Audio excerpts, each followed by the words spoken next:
Good evening. This is Tanisha Laverne, Grant reporting live in New York City's Harlem at the Riverside Church for the HBO premiere of A King in the Wilderness, a brand new documentary that examines the life of the late Dr. Martin Luther King Jr., who was assassinated 50 years ago, April 4th, 1968.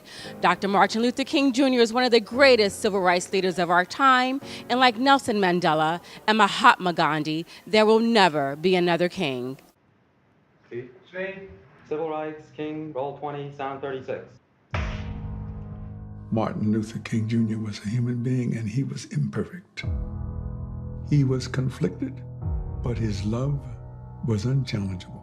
We have an opportunity to inject morality in the veins of our civilization. Good evening, Mr. Coonhart. How are you doing tonight? I'm doing great. Nice to be here. Nice that you are doing a documentary about the life and legacy of the late Dr. Martin Luther King Jr. So you're a 6-time Emmy-winning director. How will this documentary be slightly different, if entirely different from some of your previous work? Well, this is one I've wanted to do for decades, and I'm really proud of this film. It's one that, even though 50 years has passed, I feel like we've been able to get some new material and take a fresh perspective of Dr. King, and really, I hope, bring him back into the conversation as he hasn't been for so long. I think what happened was he was memorialized as the guy from I Have a Dream, and that's where his story stopped. But if you take the end of his story, where much less is known about him, and when he lost a lot of his followers and a lot of his supporters, he became kind of a man alone. That's what we call King in the Wilderness, and he's kind of struggling forward, not giving up on his vision, and I think shows a test of mettle unlike any other time of his life. He's just a very strong man. What was one of the things that you noticed, when you were interviewing some of his, older friends or some of the civil rights leader of that time? What is like one of the running themes that is a new narrative that we don't know about him that they maybe perhaps spoke of? I think what that one character would be is the fact that he was so depressed at the end of his life, and that we all can empathize with someone who is charging forward, is unable to kind of get off this treadmill that he's on, and yet is unable to get psychological help because the FBI is tracking his every move, and it would be reported and it would undermine his story. So he was kind of a victim of circumstances, and I think very human in that he didn't let it stop him. He continued to go forward. He kind of knew he was going to die. It's kind of a destiny that he just kind of went with. In an effort to get the young generation to dial completely in about the legacy of the late Dr. Martin Luther King Jr., what is one thing you would say to the millennials out there who are like, oh, Dr. Martin Luther King, that's my grandmother's era, that's my grandfather's era? What would you say to to that particular group of people? He called his nonviolence radical, and it was radical. He got outshined towards the end of his career by Black Power and by violence as it emerged. I think the power of nonviolence is something that this generation can learn from and can be emboldened by, and can the young people during the civil rights movement were one of the most powerful weapons King had. And I think if young people today knew that young people from back then made change, that might inspire them to continue even harder. So I think his story is empowering. All right, so I have Teddy and George, who are a part of this amazing filmmaking dynasty. With the Coonharts. I mean, what's your film company name? It just escaped me that fast. Films. Coonhart Films, right. So talk to me about coming together, with your dad to do this amazing documentary about Dr. Martin Luther King Jr. So this is I believe our 11th or 12th film produced with our father. We've been doing this since 2009, the three of us, and this is the most special one of all. I mean, we've been doing this for so long as a tight-knit family, and this is the first time we've really We have a much larger team. We've kind of expanded our company, which has been really exciting for us in the last few years. And in the last several films, Dr. King has been a smaller figure in them, just on the peripheral. And so we've been so excited with the 50th anniversary coming up that we could do an entire film dedicated to Dr. King, which is what we've been hoping to do for a long time. The 50th anniversary of him being assassinated, April 4th, 1968. Like, it's amazing. 50 years ago. So what are your thoughts about, Dr. Martin Luther King and his legacy and really getting the message out there to millennials who may say, you know what, Dr. King, that's my grandmother's, that's my grandfather's generation. There's a new guard now, and we have a new way of protesting and standing up for our civil rights. Like, what do you want to say to that generation? Your generation, actually, I right? want to say, watch the film. Our generation, when we say we're doing a Dr. King film, they say, no thanks. I know it. This is the film, this is the Dr. King that's not taught in school.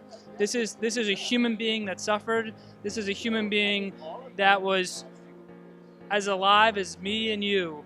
And he was steadfast in his mission of nonviolence.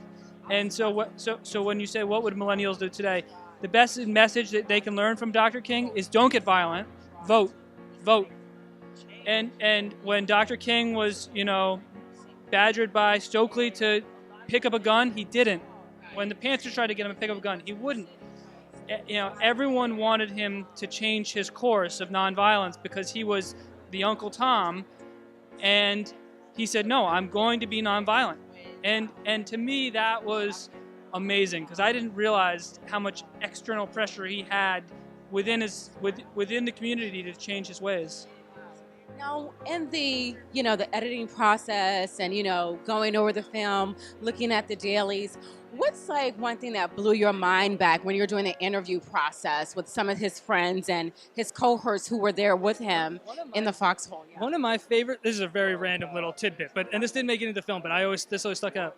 Dr. King had a very weak handshake, and then Marion Wright Edelman practiced with him and taught him how to have a proper firm handshake.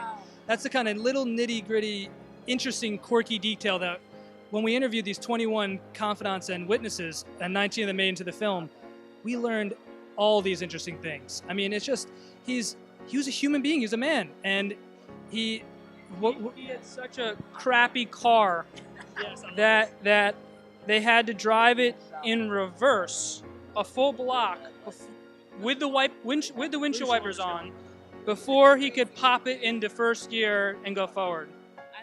And part of the editing process is we want to tell these stories, but it doesn't work within the scope of the project. What we're doing is we're going to be releasing all these raw interviews to the public. And it's the first time that HBO's allowed this, and the film is going to be available to the entire public. Every extended interview of all 21 of these interviews are going to be online, and it's going to... These stories have to be told. I mean, the one that when we were watching the dailies that we said, oh my God, was when Zernona, who I don't know if you've spoken to, but you will speak to, saw Dr. King lying there dead and had his whole jaw was blown off. And the mortician who fixed the jaw with clay did a terrible job, and it was Zernona that took her makeup and put the powder on to make it look less noticeable. Yes, I have an amazing actress to my right, Samara Tunney. How are you doing this evening? I'm wonderful, darling. How are you? I'm fantastic. Talk to me about the first time the work of Dr. King really resonated with you as a young woman. Like, when did you realize the scope of who he was and his contributions? Actually, when I was very young, I think I was 8 years old. Dr. King died when I was 8 years old. He was murdered when I was 8 years old, and that was actually the same year that my grandfather passed away, who was also a preacher. So that year, 1968, is very much emblazoned in my memory in a profound way. And so I think it was even at that moment, as young as 8 years old, that my parents sat me down and explained to me who this man was and the contribution that he made to this country. So here we are today. Fast forward, it's 50 years. I can't believe it. It's 50 years. That's So right. what do you want young people to learn and to understand about Dr. Martin Luther King Jr. Because I kind of think, we're in a generation where they're like, oh, well, what Dr. King fought for, it doesn't matter, but history is almost repeating itself. It is indeed, and I think there's a vigilance that has to always be kept, and I think that there was a thought that perhaps the work was done, and we know that it wasn't. And I would hope that young people who see this film or read or see anything about Dr. King, can understand that the work continues, and though he was a leader, and there were so many people behind and supporting him, that there are many leaders in many communities, and we can all, gather behind our current leaders and support them the way that Dr. King was supported, and to understand that we as individuals do have the power to come together and make a difference in our communities and in this country. I think it's so important that you say that, because it seems to be in the African American community that we're waiting for another king. And Yes. there will never be another king. There will never be another king, and this is a different time, and the way that things are coming together and moving in this country are different than they were before. However, some of the same issues are still here, of course. And I think this past weekend, the march is all over the country of all the young people coming together against gun violence and supporting gun control. I think that kind of energy can also be behind, continued championing for civil rights in the country.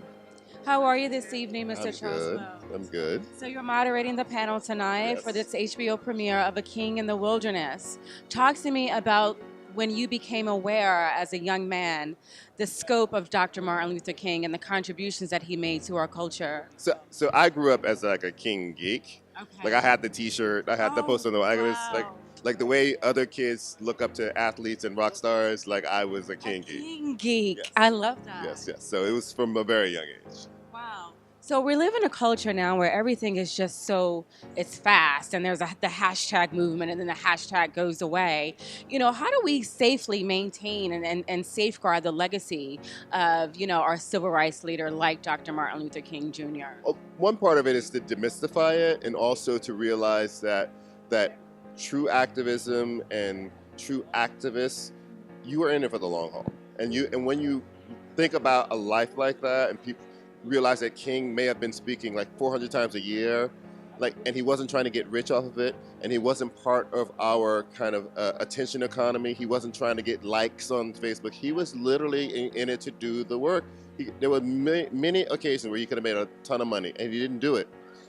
Instead, he went, kept going to places like Memphis, and kept going to little schools, and kept going to anybody who would hear him speak, he would speak. That's what the kind of commitment it is to be a real activist. I think we throw around that word so easily. Anytime you make a hashtag, now I'm an activist. That's not what it means. It really is. You think about the Montgomery bus boycott. That's what activism looks like. They did that for over a year. That stretched through a hot summer in Alabama. And they had no idea that it was ever going to end. There was no guarantee. They just said, forever and ever, amen, we're going to do this because it is wrong. Young people today have to have the same commitment. Forever and ever, we're going to do this because this is wrong. And until you commit yourself in that way, and not say that I need something to happen tomorrow, or I need a legislation passed next week, or what, you just have to say this is right and this is wrong, and I give my life over to it, I believe. Okay, so I'm with Mr. Jamal Joseph, who is a former Black Panther, and we're here at the HBO premiere of A King in the Wilderness. So you were there. You could tell the story, then you could retell the story, and then tell it again. So talk to me about getting millennials dialed into the legacy of Dr. Martin Luther King Jr., because so many young people, when they hear Dr. Martin Luther King Jr., they're like, oh, well, that was my grandmother's generation. That was my grandfather's generation. And I don't think they're really understanding the scope of his contributions and why they're able to do the things that they are able to do today. Yeah, I think younger generations make the mistake of thinking that Dr. King's message and the movement ended with the I Have a Dream speech and this call for love and racial harmony. his radical years from 65 until he was killed, and when he gave a speech in this very church about poverty, racism, and war. The work that he was doing around race and class was radical work when you talked about class struggle, because he critiqued capitalism. He called the war in Vietnam a war of capitalist exploitation. And he talked about people coming together to form a radical united front, not to just reform, but to revolt against those things that were pulling us down in 3 different ways. And so that's relevant to what we're doing now in terms of the anti-mass incarceration movement, the Black Lives Matter movement, when we're calling out state terror, when we're making the connection between prisons and profit, the school to prison pipeline, when we understand that policing is about protecting the interests of capitalism and business and not the interests of human lives.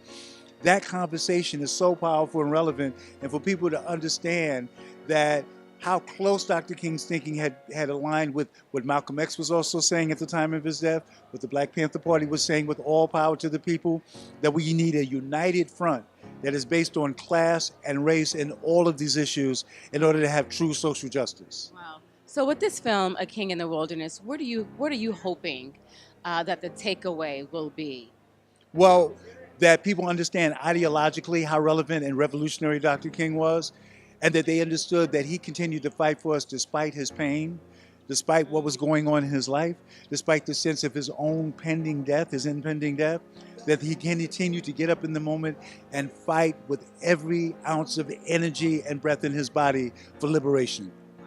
Mr. Taylor Branch, you have such an amazing story in terms of, getting dialed into the life and legacy of Dr. Martin Luther King Jr. Will you talk to me about your early days growing up in Atlanta and your father owning a dry cleaning business and, the African Americans who worked for your dad and how that helped really color who you are, and understanding the plight of racism in America? Well, all that's true. I was in first grade at my dad's cleaners the year of the Brown decision, and I was a senior in college the spring that Dr. King was killed. So all through my growing up years in Atlanta, the movement was around, and most people were frightened of it. I was frightened of it. Most black people were frightened of it. Don't ever let anybody tell you that most people were involved in the movement. It was a pretty small fraction because it was a scary thing.